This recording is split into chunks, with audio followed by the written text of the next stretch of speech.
Assalamualaikum warahmatullahi wabarakatuh. Alhamdulillahirabbil alamin. Wassalatu wassalamu ala asrofil anbiya wal mursalin wa ala alihi wa ashabihi ajmain. Amma ba'du. Kaum dangu anu berbahagia, atur petepang sareng aki ladung. Sing muga urang sadayana aya dina lindungan Allah subhanahu wa ta'ala. Oge dipasian sehat sadayana. Amin ya robbal alamin. Insyaallah aki bade ngadongengkeun atanapi bade nyaritakeun jalema baheula anu aya patula patalina jeung jelema kiwari dina pakasaban sasapoena sareng ibadah sasapoena. Nyaritakeun jelema baheula anu ngajalankeun laku lampah ilmu syariat nepi tingkatan tarekat hakikat. Dongeng Sunda wiwitan pakidulan dina judul Mang Arsam Ulama Geseng, karanganana Abah Jalaluddin. Kaum dangu anu berbahagia, saacana aki nyuhunkeun hapunten bilih bisi aya nami tempat atanapi kejadian anu sami dina dongeng ieu. Eta pungkul kararasa ja ieu mah kitang-kitang hiburan ieu nya palawargi. Kasalahan kakurangan aya na diri aki, kebenaran sareng pengampunana hakna Allah subhanahu wa ta'ala. Mangga nyanggakeun sareng wilu ngadangukeun dongeng Sunda wiwitan dina judul Mang Arsam Ulama Geseng bagian kahiji. Di zaman baheula kacaritakeun aya hiji leuweung anu kasebut leuweung Caruluk. Kunaon eta leuweung kasebut leuweung Caruluk? Kusabab di leuweung eta loba tangkal gaung ting talanjeur. Sapadahal mah di leuweung Caruluk lain bae tangkal gaung anu aya. Tangkal mohoni, tangkal jati, tangkal peundeuy, tangkal kadu, sakur tatangkalan kayu anu galelede jararangkung aya na leuweung eta. Ruyuk-ruyuk anu aya di jero leuweung eta, ruyuk awi, ruyuk pandan anu carucukan, sagala ruyuk aya di leuweung eta. Arana geh leuweungnya palawargi sagala rupa-rupa tatangkalan ruyuk aya di leuweung eta. Manuk-manuk gede, manuk-manuk leutik ting salawar alaliber unclak-enclak undah pindah kata tangkalan bari sisada surik tembak. Itu deui monyet-monyet nu aya di leuweung eta ting balesat ujal ajol di luhur tatangkalan anu sakitu geledena. Sakapeung ngaretet sasatoan nu aya di leuweung Caruluk eta. Sakapeung tiiseut teu aya suara sasatoan anu rarecet. Teu jauh pakiduleunana di sisi leuweung Caruluk aya hiji lembur anu kasebut lembur Cikaung. Lembur Cikaung Imah-imah ngajejer papahareup, imah panggung tihang kayu, wuwung hadep dilapisi ku ijuk. Palupuh awi sebagian aya anu kupaban. Diunggal imah hareupeunana buruan lalega lalemong teu aya jukut. Barudak laleutik kararupuk bari lulumpatan ucing-ucingan, mantak pikar sepet ditinggalina. Lembur Cikaung nu aya di sisieun leuweung Caruluk kahitung 30 sangsuhunan. Teu loba teu padet pendudukna. Dina pakasabadana tani nu kahuma nu kaleuweung barang siang. Aya ogeh deui anu nyadap nyitak gula kaung. Aya oge nu melak jagung di huma, anu melak pare di huma. Jati aya pasawahan di daerah eta mah. Ari bapa-bapana, ibu-ibuna ka huma ka kebon, sasapoena kasabna. Di tungtung lembur aya hiji imah kahareupan tanggal nangka. Imah panggung potongan kabaya anu dikulilingan rupa-rupa tangkal jauh. Kolongeun tangkal nangka aya amben tina awi palupuh awi hideung lesang herang ku sering didiukan sigana. Pelak leunca, pelak cabe, pipireun imah subur, dadauna anu hararejo geuneuk pikar sepet ditinggalina.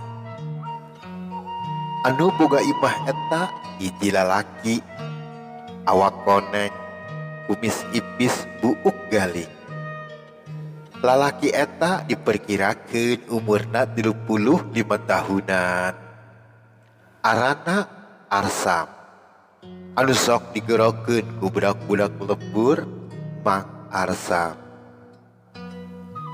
Kaum dangu anu berbahagia, Mang Arsam jalmana bager satut jeung sehat. Mang Arsam boga pamajikan arana Sukemah. Pamuda-pamuda di lembur ngagorokeunana Teh Kemah. Teh Kemah jelemana rajin jeung sabar, daek ngabantu salaki uran koret di huma. Ku karunyana Teh Kemah ieu boga penyakit torek, teu boga dedengean. Di umuran 12 tahun ieu Teh Kemah tos boga penyakit torek. Cenah beja keur budakna ieu Teh Kemah kena penyakit panas nepi ka torek. Ku induk bapana tos diubaran ka dieu ka ditu ngeun teu daek cageun. Datang ka parawan torekna teu cager-cager nepi ka aya jodoh jeung Mang Arsam. Eta Teh Kemah torek bae.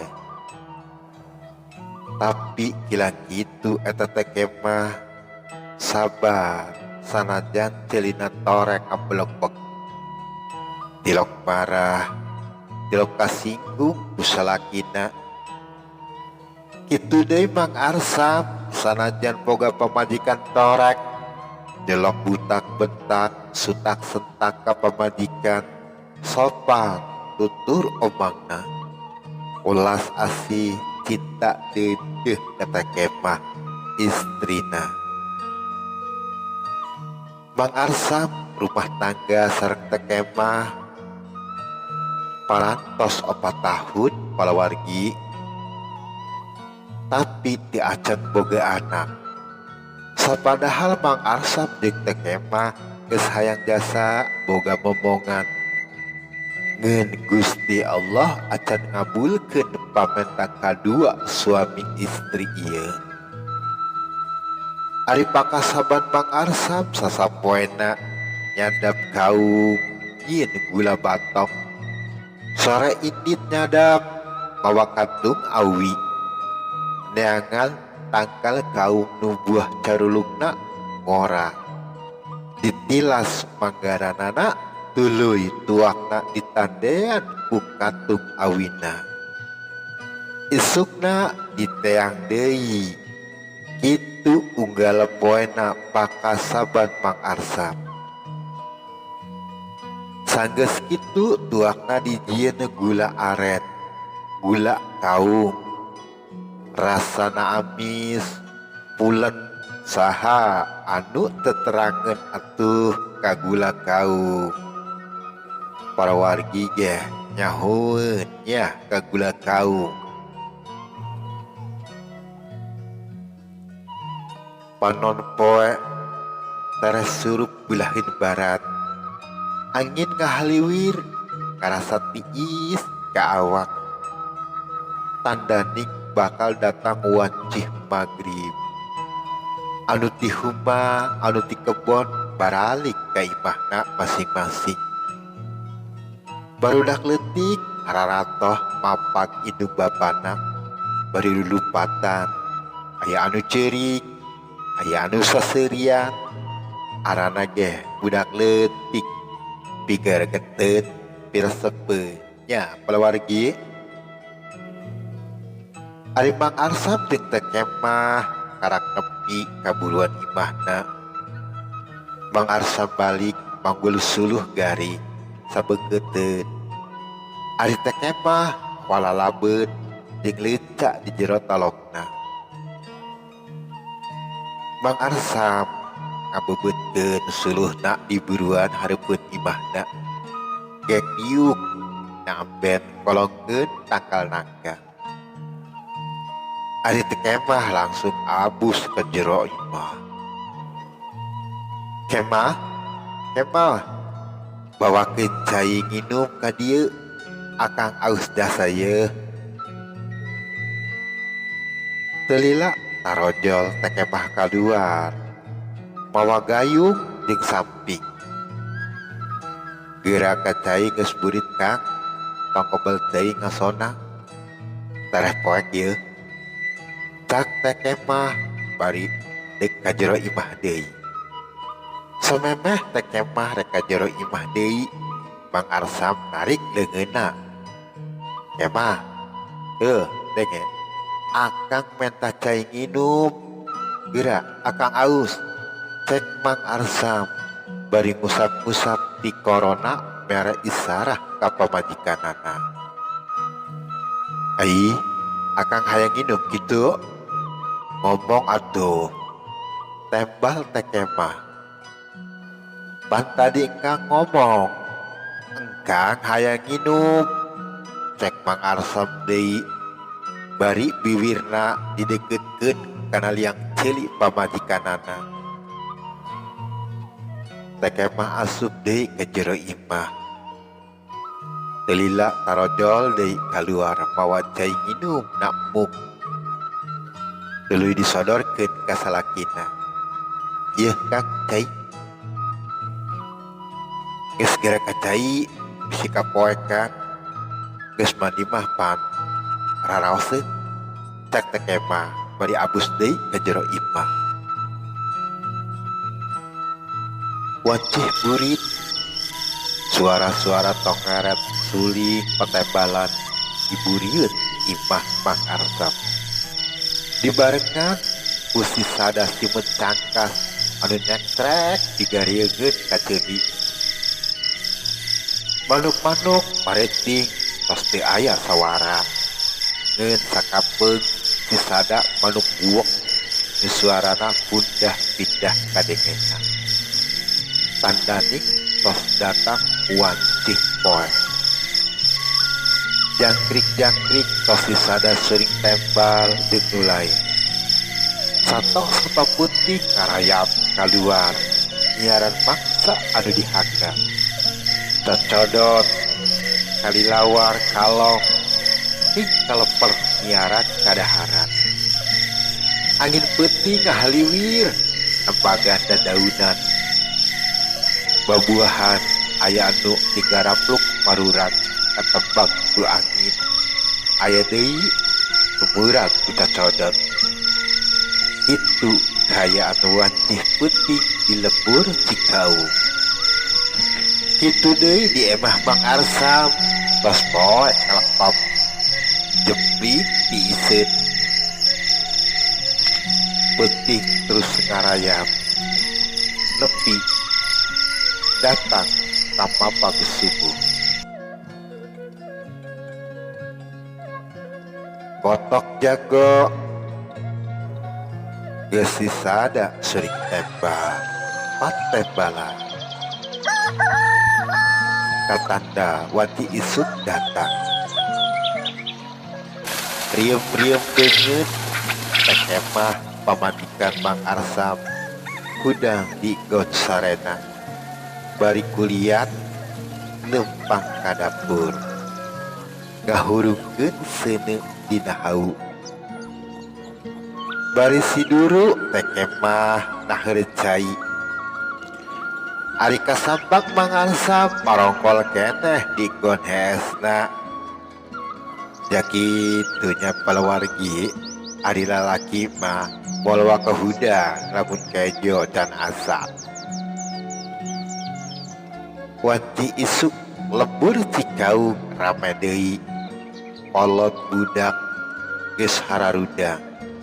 Aya anu mandi, aya deui anu acan mandi. Sebagian aya nu geus leumpang ka huma ka kebon. Aya deui anu masih diuk-diuk nyihaneun teh jeung gula batok. Aya deui nu barang hakat bari leumpang nuntut anakna. Ari Mang Arsam jeung pamajikanna di imah keneh keur darariung di dapur ngahareupan hau. Siduru bari ngopi jeung gemblong beuleum. Lamun cak budak duari mah uli bakar. Kitu nya keluargi. Mang Arsam nyender ngatihangeun dapur bari nangkep tuur. Ari teh kemah cingogo hareupeun hau bari ngasur-ngasur seuneu.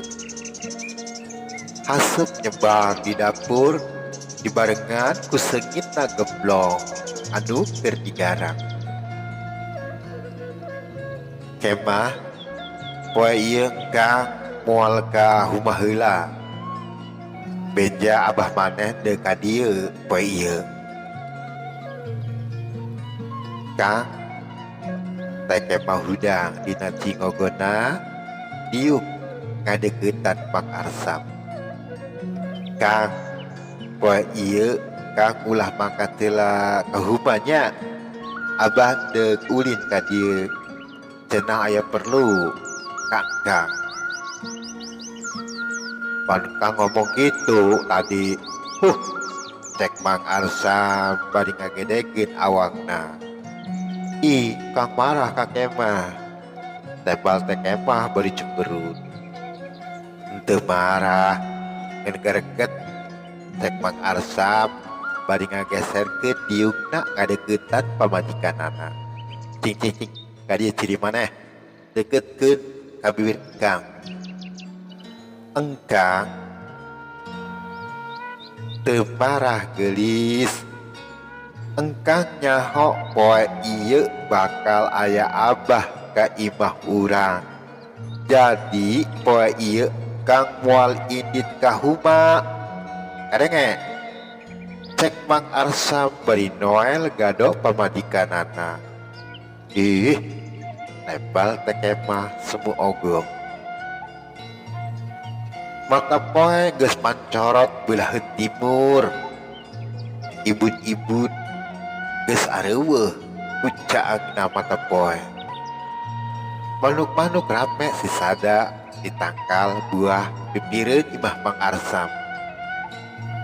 Kasampak Mang Arsam keur nyeksrekan awi di buruan hareupeun imahna bari kakawihan tatembangan. Kakawihanana diganti-ganti eta bae dibareto Mang Arsam. Di bujangan Mang Arsam resep tatembangan ngeun tatembangana anu eta keneh bae. Melak mantanga di babulak dicabut betina dangder hayang menangan tiba budak geus gede direbut batun. Itu kakawihan Mang Arsam palawargi. Macul nyadap sok kakawihan bae. Tatangga nageh rasapeun teu boseneun ngadenge kakawihan Mang Arsam. Cena suarana ngeunaheun kadengena. Lamun aya anu kakawihan kos kitu pasti Mang Arsam. Babaturanana tatangga-tatanggana geus arapaleun ka suara tembang Mang Arsam. Ngeun ari pamajikanna mah teu boga dadengean jatorek teh. Karunya nya keluargi eta teh kemah muga bae torekna jager. Tangkal nangka nu dihareupeun imah Mang Arsam katiup angin anu ngahaliwir. Daunna ugal igel doang anu eukeur ngigelan kakawihan Mang Arsam anu ngagarelek. Saplak ning kitu aya nu datang nyamperkeun Mang Arsam. Lalaki setengah kolot. Arsam, cek lalaki eta ngagorokeun ka Mang Arsam. Mang Arsam ngileung ka suara anu ngagorokeun nu keur nangtung dihareupeun imahna. Si horeng lalaki setengah kolot eta abahna teh kemah pamajikan Mang Arsam. Mang Arsam keur nyingsirkan awi cekat hudang nyampeurkeun. Ai abah karek jol bah. Cager abah cek Mang Arsam bari sasalaman. Cager Sam silaik teu kahuma kitu. Henteu bah panangguan abah lamun kahuma abah moal manggihan kula. Cek Mang Arsam deui bari ngajak asup ka jero imah. Kasampak di jero imah teh kemah keur morehan sayuran. Ningali aya abahna cekat nyamperkeun semu bunga. Ai aya abah karek datang bah. Cager abah. Cager kemah tembal abahna. Ari gering abah tong gawe heula tuh. Abah cager kemah tembal deui abahna. Muriang naon kitu abah? Naon anu dirasa? Cak teh kemah bari keukeuh. Eueuh nu dirasa kemah abah cager. Tembal abahna ngabedaskeun ngomongna. Diubarannya abah kemah rek meser obat heula ka warung. Ieu si kemah kudu kumaha aing ngomong jeung toreknya padet ceulina. Mang Arsam tuluy hudang dina diukna nyamperkeun ka teh kemah. Kemah cek Mang Arsam bari noel pamajikanana ngadeukeutkeun bibirna ka ceuli teh kemah. Kemah abah cenah cager ulah dibelikeun obat. Geus nyieunkeun kopi heula abah.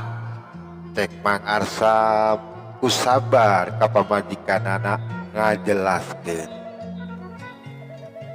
Atuh syukur ari abah cager mah Cek Kemah nyingkeun kopi heulanya bah. Cak Teh Kemah bari jungat ka dapur. Oh, tempel abahna bari seuri. Arsam, abah ka dieu mawa bibit kacang rabut. Lamun kaur kayak pelake. Kumanehnya kumang kosong diburi. Lega keneh kepedah bala. Abah teu kaur loba buareun kayu di leuweung. Cek abahna Teh Kemah bari ngangsongkeun tolok nu eusina bibit kacang rabut. Ari maneh teu nyadap kitu? Dia loba anu naranyakeun gula kaung. Ya gisuk meureun, bah gula nyadap. Balik nyadap gula nyangan huma meureun. Ya kubala eta huma diburi abah. Cek Mang Arsam bari nguyap-nguyap bibit kacang rabut nu ditolok. Tarojol Teh Kemah mawa 2 kopi gelas jeung gula batok nuna ngajuringan dina piring leper. Gara ngopi heula bah, hampura Kemah teu boga kadaharan. Jaya cau saturuy di kolong dan asak bah. Cak Teh Kemah bari ngareret kacang rabut nu aya ditolok. Ai ja abah bawa kacang ieu. Cak Teh Kemah deui bari nyauk kacang. Nya Kemah yang bibit tempel abahna. Kulup kuari nya abah. Cak Teh Kemah bari ngareret ka salakina. Entong Kemah yang bibit. Engke kudu salaki sia dipelak diburi.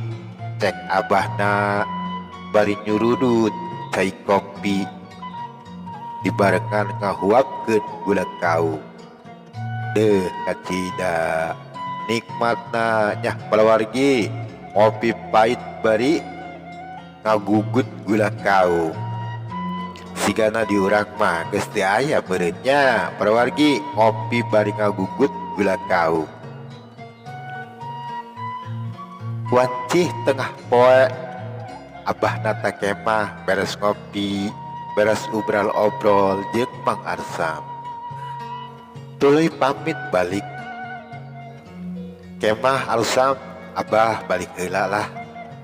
Bisi indung sararia nangguan abah. Ja geus tangange poe okoh ieu. Kade Arsam ulah teu dipelak tah kacang.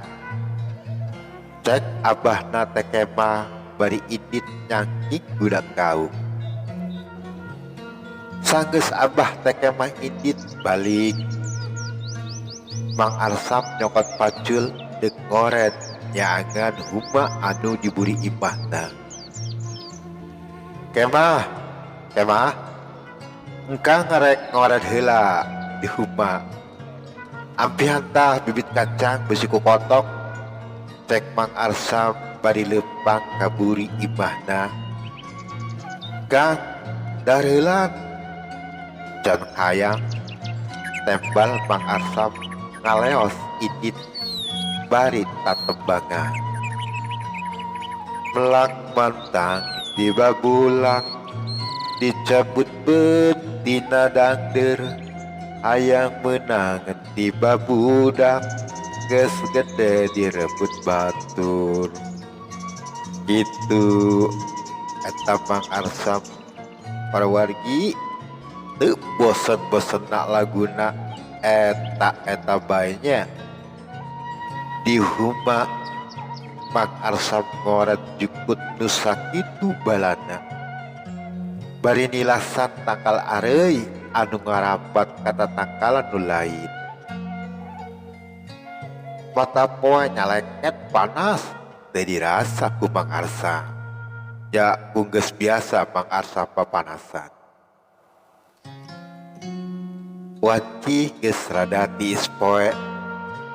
Mang Arsam diuk nyalande kolongeun tangkal kacapi. Bari nyusutan cai kesangna. Tarojol pamajikanana datang kanteran cai nginum sareng kacang kulub na ayakan carang. Kang, cai nginum ya. Teh Kemah nyodorkeun cai nginum nak muk bari diuk gigireun salakina. Kang, kacang kulub anu keneh ya. Cak Teh Kemah bari ngeberakeun kacang kulubna. Mang Arsa palongo pok kacang kulub na ayakan. Waduh emah ieu kacang kunaon dikulub yang bibit Kemah. Kacangna kalolotnya Kangnya. Teh Kemah bari mesekkan kacang kulub eta. Kemah, lamun abah nyahun ieu bibit kacang dikulub, beuh parah ieu abah. Kang, nyangan huma ieu deuk melak naon Kang? Tanya Teh Kemah ka salakina. Kemah deuketkeun ceuli maneh ka dieu. Cek Mang Arsam semu jengkel ka Teh Kemah. Teh Kemah ngangsongkeun ceulina ka bibir Mang Arsam. Kemah ieu kacang bibit deuk dipelak di huma ieu titah bapa maneh. Kunaon dikulub? Kadenge cek Mang Arsam bari nempelkeun bibirna kaliang ceuli Teh Kemah. Kemah teu nyaho Kang, hampura atuh. Tembal Teh Kemah camperut bangun karunya ka salakina. Mata poe tares surup beulaheun barat. Wacih ke sore manuk-manuk tetet sisada nyiar gon penting. Mang Arsam ogeh sareng Teh Kemah balik jages burit. Di bureun imah budak-budak leuletik rame lulumpatan parampak indung babana nu balik di huma. Kang, irahannya urang boga anak cerek batur. Sabar bae kege boga emah. Tempal Mang Arsam bari nuntut leungeun Teh Kemah leumpang balik ka imahna. Suara patok jago geus sisada surik tembal. Kahudangkeun jelema anu keur sarare. Angin subuh kahaliwin tiris karasana. Riem-riem keneh Mang Arsam tidak bawa katung awina makan ka kebon kaung kalah sadapeun nu kamari. Ari Teh Kemah ngarongkol keneh. Kemah, Kang mangkat heula ka kebon. Cek Mang Arsam bari buka lawang dapur leos itit. Rebun-rebun keneh Mang Arsam leumpang ka kebon. Mapai-mapai sisi lembur bari kakawihan semusrak suarana. Melak mantang di babulak dicabut betina dangder. Hayang menang tiba budak geus gede direbut batur. Kaum dangu anu berbahagia, sebagian orang lembur geus aya anu hararudang, anu kacai, nu mirunan siduru, aya anu mayongkut keneh siga nu tiriseun. Aya deui anu keur darariuk bari nyihaneun. Heuy, eta Mang Arsam talingas dak isu keneh geus leumpang nyadap. Cek tatanggana anu ngadenge kakawihan Mang Arsam liwat. Terus bae eta Mang Arsam kakawihan mapai mapan kebon jagong. nepi ka kebon anu dituju. Rurat reret tanggah ningali buah gaung rurutuyan. Bari kakawihan bae teureung eureun ngagareleng. Mang Arsam nyamperkeun tangkal kaung nu di luhurna aya lodong bogana. Sabarang kitu datang kata tangkalan kaum nu dituju. Mang Arsam kaget ningali aya aki-aki keur diuk sila di handapeun tangkal kaum nu deuk ditaegan. Aki-aki eta pakaian jubah warna coklat semu hauk. Sirahna make ugel-ugel batik semu biru. Di leungeunna nyekel tasbih. Matana semu peureum, bibirna kunyap kenyop kawasiga aya anu keur diucapkeun. Mang Arsam ngadadak eureun dina kakawihanana.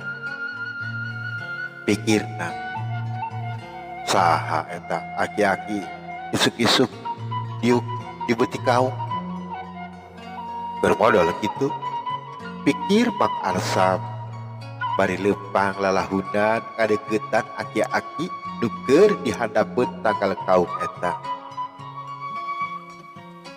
Mang Arsam tuluy negor ka aki-aki eta. Ki, aki, punten, ari aki keur naon isuk-isuk diuk di handapeun tangkal kaum? Cek Mang Arsam nanya semu sopan ka aki-aki eta. Aki, aki-aki eta cicing, matana beureum bae. Ki, punten ki, cek Mang Arsam deui bari cingogo hareupeun aki-aki eta. Shadaqallahul azim. Alhamdulillah. Ucap aki-aki eta bari malotot matana nempok Mang Arsam cingogo di hareupeunana. Punten ki, aki saha? Keur naon isuk-isuk diuk sila di handapeun tangkal kaung? Tanya deui Mang Arsam. Aki zikir tadi saparantos ngajalankeun salat subuh. Tembal aki-aki eta bari neuteub ka Mang Arsam. Naon ki? Mikir.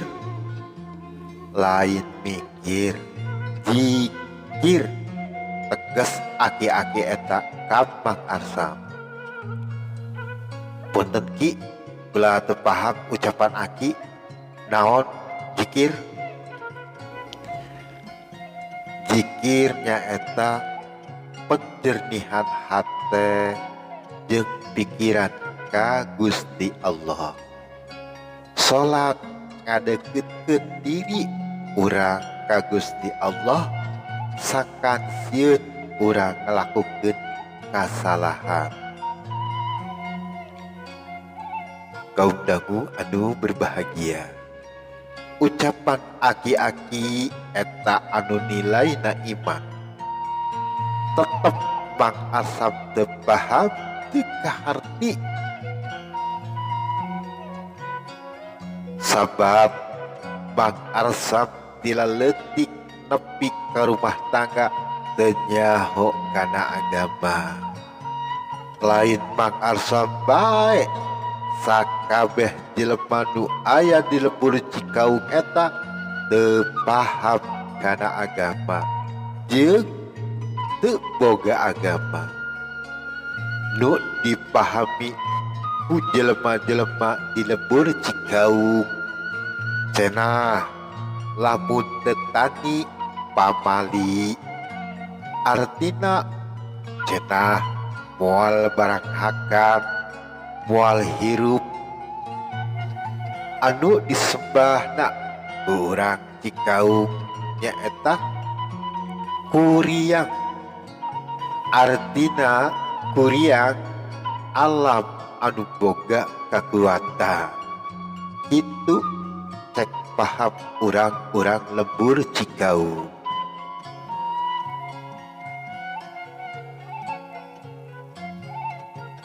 Can aya sinar Islam karena can maluasna ajaran Islam di tanah Jawa.